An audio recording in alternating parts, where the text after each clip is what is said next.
I grew up in a small village in Malawi, a place where life revolved around the land. We were a farming family, our days filled with tending to crops and praying for rain. From a young age, I was fascinated by how things worked. I would spend hours taking apart old radios just to see if I could put them back together. My friends and neighbors started bringing me their broken radios, knowing I had a knack for fixing them. It wasn't always easy, especially with limited parts. But I learned to improvise, finding creative solutions with whatever I could scavenge. Little did I know this passion for tinkering would one day change everything. Education was important to me, a way out of poverty.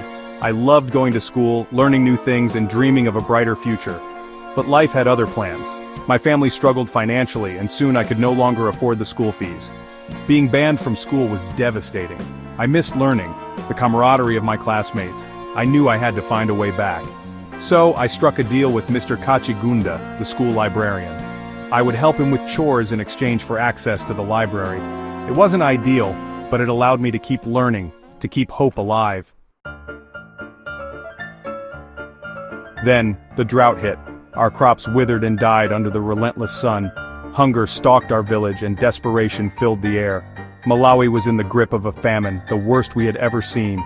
People were suffering, and there seemed to be no end in sight. My sister Annie made a heart-wrenching decision. She eloped, leaving behind not just our family, but also her beloved bicycle dynamo. It was a painful time, but little did I know that Annie's dynamo, a symbol of her sacrifice, would become a crucial part of my plan to save our village. An idea began to take shape in my mind, inspired by a picture I saw in a library book.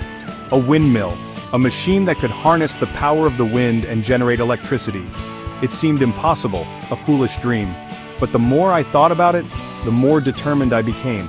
I started gathering scrap metal, old pipes, whatever I could find. My father was skeptical, even angry when I took apart our bicycle for parts.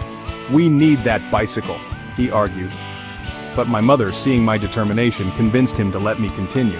And so, piece by piece, the windmill began to rise.